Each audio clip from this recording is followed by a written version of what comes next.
Ladies and gentlemen, welcome to BedsGamers sort of collaboration video, if you will, of the MCM Expo. I apologise for quality and what have you, kind of doing everything by myself during the weekend, whilst everybody else was doing and enjoying their own thing. Okay, first up is Assassin's Creed 3 panel with their lead programmer, I believe. Fort Walkoff demo. Fort Walkoff is one of our linear gameplay sequences. These are sort of the replacement for the Assassin tombs that you had in the previous games. And this one, how you get to it, we wanted to change up some of our core mechanics, like the collectibles and things like that. So this one is actually a reward for completing stages in a collectible. So you get the different trinkets in the environment, you bring them to this guy, he gives you a map, and he's going to open up this location for you. And as you go through, you're going to open up 4 of these locations to find the map to Captain Kidd's treasure. So this will take you off and you'll be on a final adventure. So it's a really rewarding loop for playing the collectibles. Like I said, we wanted to give them more meaning this time. So he's climbing the cliff there, right? Yeah, so this is our new climbing system. You'll see a lot of different possible arrangements in the handholds, where like the crack climbing there, he's actually counterbalancing himself against, he's holding his weight against the crack there. We can actually be much more organic about how we create the climbing system now.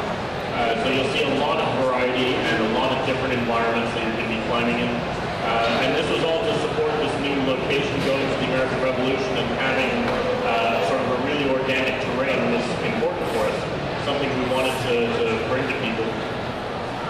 So yeah, that's why we've been rebuilding all of those systems. So how far into the game is this? You can open this up in sequence 6. Now that might seem like it's quite far away, but that's because we spend a lot of time in the early sequences sort of introducing Connor and telling a bit of his backstory, and we wanted there to be a big surprise when you buy the game, put it in the drive for the first time. So there's a whole bit at the beginning that we haven't talked about yet at all, and it's going to be something completely new for you all. So we just see there the tomahawk there. It's one of the new weapons, right? Yeah, so Connor's got a bunch of different weapons. Right now he's just got the tomahawk hidden blades, and he can use his empty hands. And one of my favorite things now, we're going to use the bow on here. Okay, so the bow is a very stealthy weapon. You can use that at a distance, take people down. If nobody sees you using it, you won't draw a reaction. You won't get into a fight. But if somebody sees the dead body, they'll react to that. So you can create distractions using the bow, draw people out of position, and use it as a really stealthy tool. So there's still a big emphasis on stealth, right? Yeah, we did a lot more to support stealthy approaches this time. Whether that's having a cover system so that you can hide behind walls, non-lethal approaches, you can equip your fists and take people down in a non-lethal manner so you don't have to kill everybody to get through the game. We did a lot of work with the reaction systems to make sure that you could actually play in a stealthy way. So we've added a couple of new ingredients as well. You won't see them in this demo, but like stalking zones where you can crouch down. And a bunch of new tools as well, like the poison dart, so you can take people out of range. The bow is another stealthy weapon. The hidden blades are super fun still. You can use them for low profile kills. And it's much more dynamic and free flowing as well. You'll see basically as you hold X and you move towards people, you'll kill them, take them down, and keep moving. So you retain control all the way through the move. You guys have had to rework the combat as well for the new game, yes? Yeah, that's right.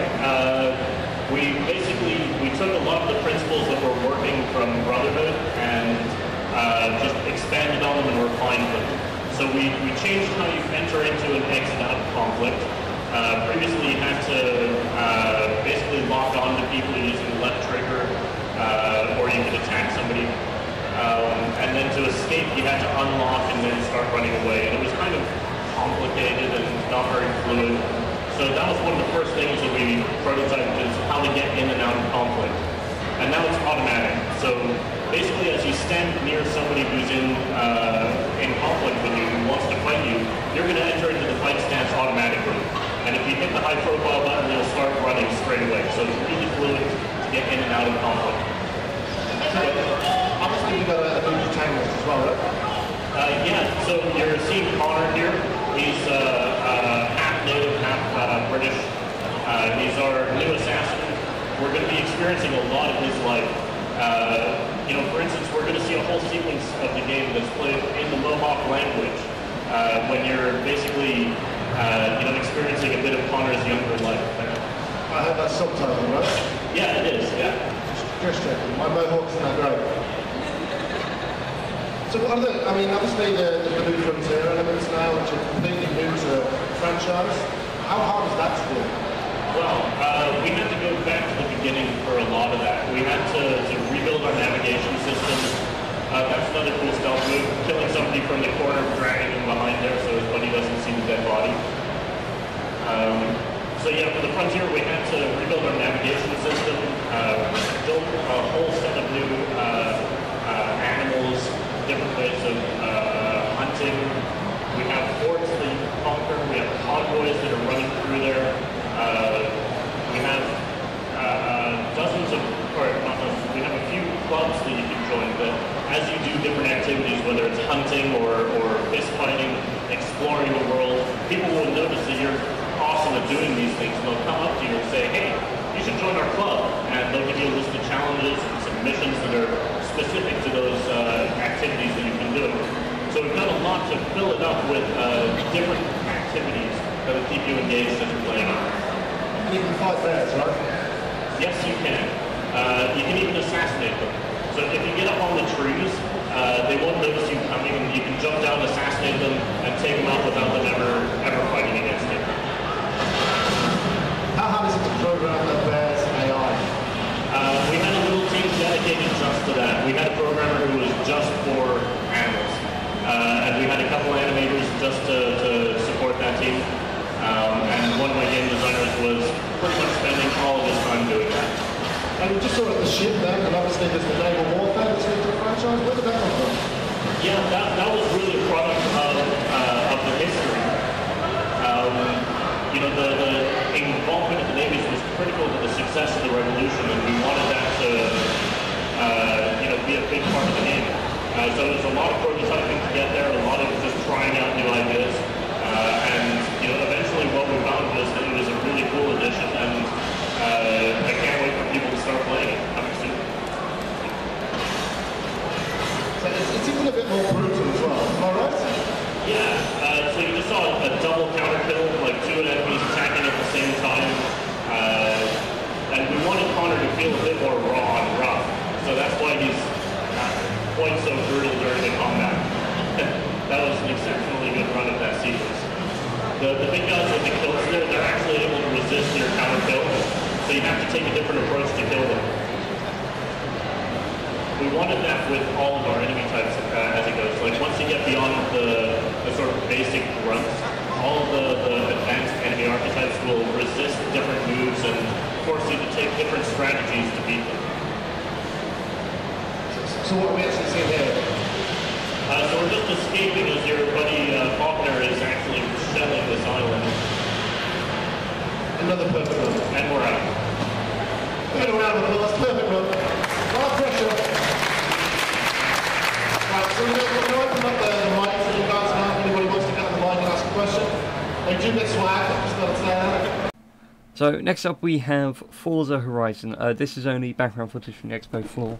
The one thing I liked about this game is that it's not linear progression, so you don't go race A, B, C, D, E, and then go to a championship race. You go open world, so you pick your car, you go to a point, you do the race, you go back and do whatever, like you do in Burnout Paradise, well, for most Burnout games, in the Need for Speed, previous ones, and it's stuff like that. It's still got the previous Forza mechanics underneath, as I've been told, so you can upgrade your car, so you can make your little full focus go at a rate of knots that would break the laws of physics. Anyway, they didn't mention any DLC, but I'm really looking forward to this title when it's released, and who knows, it might actually be a contender for Best Racing Game of the Year in 2013. And now finally to sort of the biggest thing for me at the Expo as a gamer, the Wii U, which was on display, was all ready to go. Sadly, not what I hoped it was. The specs of it when they announced it at E3 made it seem like a gaming rig to compete with the PS3 and the 360. Sadly, all the games we played there took 5 minutes to load. 5 minutes! That's horrific. I don't think a game of Halo's taking that long on a 360. But otherwise, it is very good. The actual tablet controller is very good to hold. It's not clunky. Games that work on it really well that I found are Pikmin, Trine, things that you really need to use the tablet for. There was Super Mario Bros. There. Sadly, nobody wants to be recorded and playing it at the same time. Fully understand that camera shyness. I hate being on camera myself. But otherwise, it was all cool. The guys there were really informative about everything. Apart from the guy doing Zombie U, he was terrible. Absolutely horrific. But otherwise, it was still cool. Everything about it kind of made sense from press launch and people's hype. But again, it was kind of a letdown. I was expecting something better from Nintendo. But who knows, they might surprise us with like a Wii U 2 in 2014 or something like that to blow the PS4 and 720 out the water. Anyway, that was it from MCM Expo. Hopefully May might be more interesting. You won't get any footage from Saturday in May, I will point this out, because I will be going around in cosplay as Varus, the Arrow of Retribution from League of Legends. Hopefully it's not going to be cold. Otherwise, I'm going to be freezing. Okay guys, remember, like, subscribe, rate and all that jazz, so that way I can see what's going on. Also, we now have a Facebook page, go forward and like that. I will be posting this on YouTube, on the MCM Expo group on Facebook, and anything else related. I will speak to you next time, and hopefully, I think the next video I've got planned for you will be Natural Selection 2. That comes out tomorrow at time of recording. Okay, bye bye.